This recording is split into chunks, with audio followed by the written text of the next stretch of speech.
Blessings, star shines. Oh my gosh, how are you doing? How are you hanging in?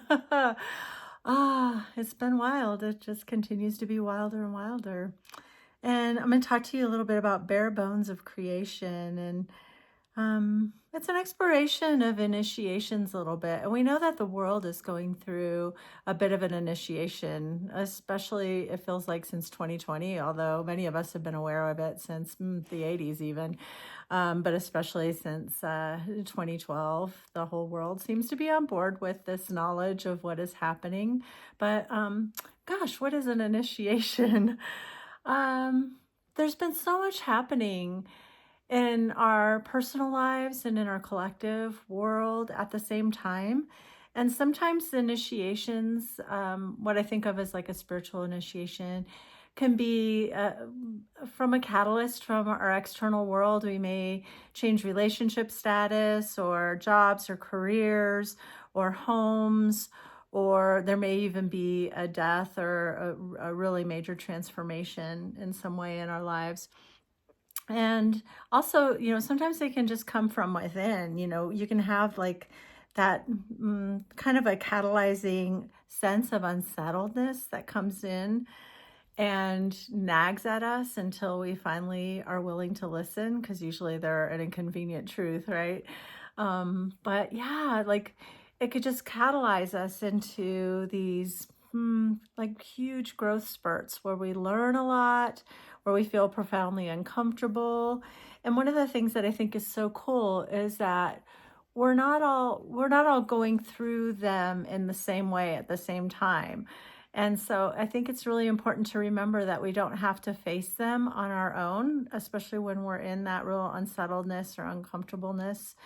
And that, maybe when we're feeling we're in the trenches a little bit, we may be really brave and ask for some support from somebody else to just be a sounding board for us or to witness us in whatever we're experiencing. I think it's really important to share.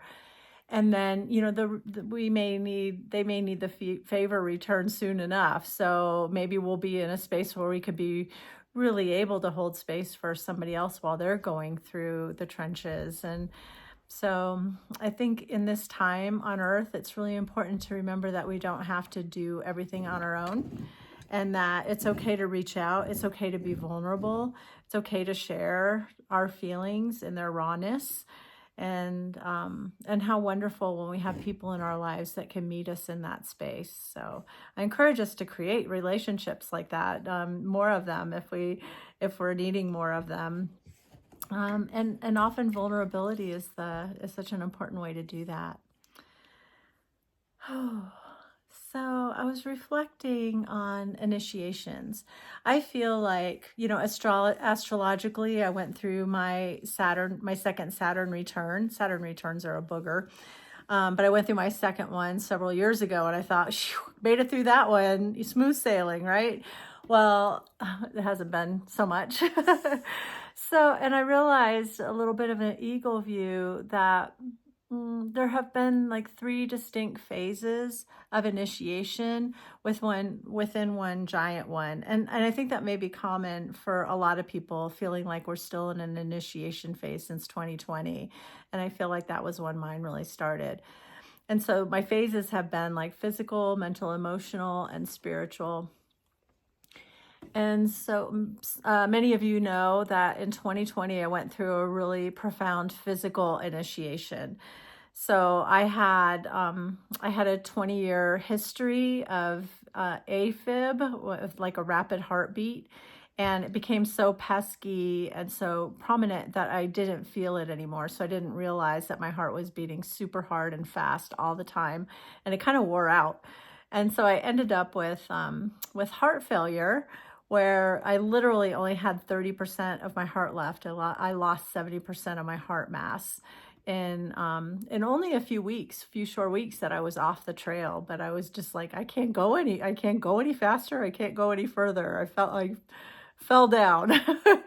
And I hit the ground hard. And I felt like it was such a profound physical initiation of letting go, of shedding so much of the trauma that had been stored in my heart. and then getting the opportunity to rebuild it in brand new ways.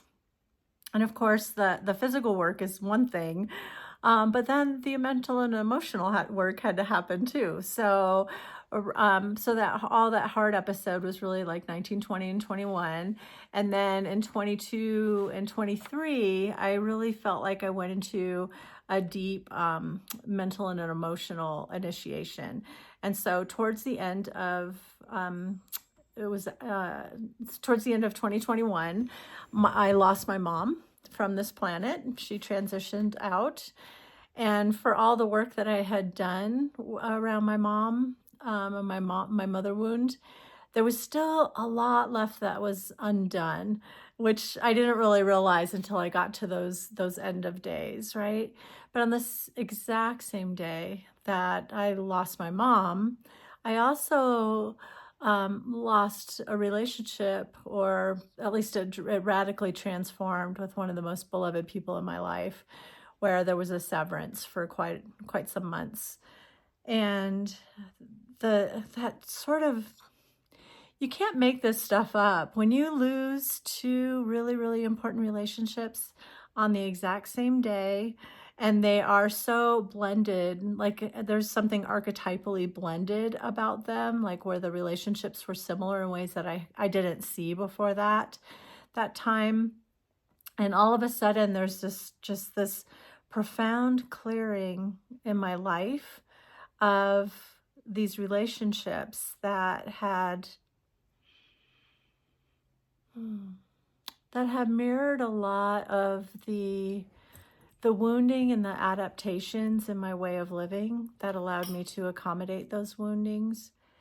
And I had to really do the deep work on the feelings that were connected with that, as well as the mental constructs that were connected with my false ways of being in the world that allowed me to self-betray a lot. And so I've talked about this a little bit, but it was just so important to be able to do that deeper dive into the emotional and mental constructs that were contributing to the heart failure, to the energetic components of the heart failure besides the physical components. And that was absolutely necessary. So that was the phase 2 of the micro initiations inside the great big huge initiation. So last year started the spiritual one. And that one, it may seem like the others were hard enough, but this one has been a booger. It has been a really big booger. So at the beginning of 2024, the very first month, my beloved sun bear, my soulmate, my spiritual and emotional soulmate, he went into his transition. So it was 9 days of real brutal end of life ceremony that the two of us shared together as his systems began to shut down. And it was absolutely devastating. The beautiful part is that I had so much loving support around me from students and graduates and friends and family who all just recognized the magnitude of my connection to this beautiful being, and really showed up for me in the most loving ways. It was so incredible. So that was like the bittersweet pill that started off that year, where wait, it just got bigger. It got bigger. So there's been a really interesting phenomena, and I don't share this from a perspective of wanting for anybody to feel fearful or vulnerable, but I feel like this really needs to be said. So at the beginning of 2024, I really noticed kind of a disruption or a distortion in the field, where it feels like with all, how do I want to say this? There's a lower astral realm, which is like it's the psychic realm where all of the most unwholesome or unsavory non-physical characters hang out. And so you may call it like Hades or hell, but it's also like this invisible realm that's kind of a mirror reflection of the 3D that we live in, but without physical substance. But it seems like the gates between this world and that one have gotten really, really thin. And not just like in the Halloween cool way, but like in the way that a lot more people are coming around with mysterious like psychic intrusions, either in their home or in their energy field. And so I know that, like, for me and my students and graduates, like, we've been really, really busy showing up. We're kind of like modern day Ghostbusters. So who are you going to call? Know that we have your back. And we're also having to do like so much deeper work on our own spaces, like our own sacred containers. But we always have all these really amazing tools to be able to keep everything really pristine. We know what's happening in the field, and I have felt like in this past year, I've lost my confidence many times, and I've lost my and I lost my reliance on what I have always believed to be true as far as the best practices for sacred space, and have been able to open up into new ways of perceiving that have been actually really empowering in the long run. But I'm still in that kind of soup where there's a lot of things to discover. I don't really have a full grasp of how things are changing, but I do feel them changing really, really rapidly. And I feel like part of that permeability between the realms is really, some things that we could do to make ourselves a little bit safer. So I feel like the fear factor on Earth is a really big one for like creating a vulnerability in people, or perceived vulnerability, where like if we let ourselves feel more empowerment, even if it means information management about the world, for bits of time, so that we can come into our confidence and our grounding and our center. I think that's important. I also feel like the rise of AI being used without much consciousness or awareness of what the repercussions of that will be is also creating a permeability. So I feel like it's really a good idea to be present and mindful to our experiences with AI, so that we can like learn together what all the implications are. So I feel like that's really important. Unhealed trauma is also a really huge vulnerability on so many planes. I can't even begin to go into it. That could be its own topic for sure. But I feel like it's really important to get that support from other people when we need it, so that we can navigate our healing journey with more awareness, and more awareness of what is happening in our energetic field as well as in our practical life. I think both are really important. Also, the prevalence of addictive behaviors, which are easier to indulge in when the world feels really unsafe and changeable. And so that creates its own level of stress, and our coping mechanisms may not be the best way to help us to really navigate the world in a confident and clean way. So those are things to look at. And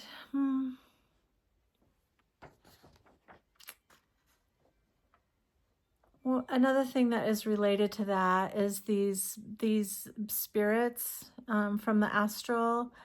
I feel like they're pretty scoundrelly, and they're getting like smarter and stronger and much bolder in the ways that they're showing up in spaces. So they can feel like they're particularly terrifying if they're plentiful in somebody's space. I'm seeing people who are, kind of afraid of their homes and things like that. And I hope that's not you at all.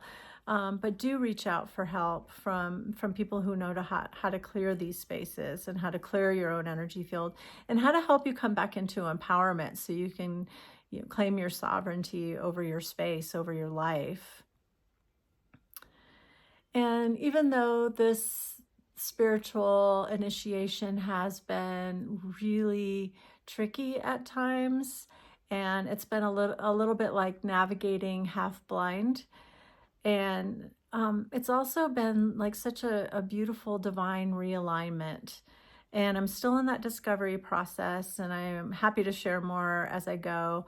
But all the initiations, I feel, are here to clear space, to get us down to our bare bones, so that we can open ourselves up to a much more comprehensive consciousness. We can learn and we can grow and we can shine brighter and we can be more full of life and we can find our calm confidence. And so I really feel like all of this for me has been another layer of ego death. It feels like there's a million of them. And to really come into a space where I can integrate a healthy ego. And for all the work that I've done, I know that I haven't really had that. And so there's some aspects of ego that I have identified with or felt in my life that are not serving me. And maybe this is true for you too, but one of them is like and these are not the healthy aspects of ego, but one of them is the wounded ego, and these are the ones that are really clinging to telling and retelling the victim stories of the past. There's a lot of energy left behind in the past, and a lot of blaming, shaming, all the things. Another one is the inferior ego, and the inferior ego will tell us that we're never ready, we're never worthy, we're not quite good enough. There's always something else to learn and something else to experience before we'll be ready. And so there's that. And then the other is the superior ego. And that's what we generally think of as ego, but I find the other ones are way more prominent. But that's the one that always feels special somehow. And what I notice is that all three of these aspects of wounded ego for me and for others can coexist and express quite readily. It's quite amazing how we can be all those things all at the same time. And I feel like coming into a healthy, balanced ego, an integrated one, is a really different vibe. It becomes less personal, and it's where we like see the beauty in ourselves and also in everyone else. And even those who are not awakened, and even those who may exhibit predatory behaviors from time to time. And we come to realize that those predatory behaviors that we perceive are really coming from an unhealed ego, unintegrated, and that just as we have people like that in the world, and most of us are somewhere on that continuum of becoming healed and integrated, as we rise up and transcend all that woundedness. But I feel like just as we experience all of that in our reality, we also experience all those kinds in the non-physical realm or in the psychic realm. And so we may have, those dastardly spirits acting up and whatnot. And we also have some really beautiful spirits who want to help us in those realms. I personally don't work with any spirits from the astral. I work with only the ascended masters and archangels and those of the more Christed consciousness. I'm very, very discerning when it comes to my spirit guides, just to make sure that I keep my energy field as clean and clear as possible, because some spirits can kind of go through the realms and up and down and express in a lot of different ways where they're healing their own egos. And I have enough to heal with my own. I don't need to help any spirits do that. If I need to help them to transcend into a higher realm of being with the support of my ascended masters and archangels, then I'm happy to do that. But yeah, I'm very discerning about who I connect with. So just as we have all of that duality in our reality, we also have that in the psychic realm. And it can be easy anymore with all how contentious the world feels to be blaming or shaming of people or of spirits. And I find that is not very helpful, but rather to have discernment and also to have compassion. And that feels like a much more healing place to be from a healed and integrated ego. And I feel like it's really important right now to align our life choices with our higher truth. in ways that support love and peace and the expansion of consciousness, where we really embody our higher self or our soul self as much as possible as we navigate these times. It will help us to keep our fields clean and clear, help us to come into our sovereignty and our empowerment, our self-empowerment, which I feel is kind of the point of all these initiations. And we are navigating a lot of tricky passages. So letting ourselves be as mindful and present as possible is really, really important. And Yeshua shared this with me this morning, so I'll share this in closing. The awakening comes in waves, where our healthy ego integration helps to wake others who also support others. The ripples ripple out, affecting more and more people. Some may choose another way, another timeline where predatory behaviors are yet accepted. We can honor them and their free will, just letting them go. But the wave will continue either way until a new consciousness resides on earth, one that honors the beauty and inherent worthiness of all life. And I feel like that is a beautiful message to help us to integrate the wisdom of all of our initiations. I hope you find beauty in the message. I hope you find courage and strength and compassion for the human experience. I hope you know how very, very loved you are by the cosmos, and how everything is aligning to help us to go into a new dawn, a new era, where we will find our empowerment and our sovereignty, where we will know more peace and love in the world. And I have every confidence that that is where we're going, even though there's so much evidence to the contrary. So let's really be mindful of how we choose to navigate these times, so that we can get the best of the best for our own hearts, our own paths, our families, all of our beloved people in our lives, and all of our animal companions, and for our very earth herself in all our relations, because the stakes are really high. They're really high. I'm so glad that we're in it together, and that we get to experience all the medicine and the magic and the mystery and the miracles that are on their way. I love you so much. Thanks for joining in.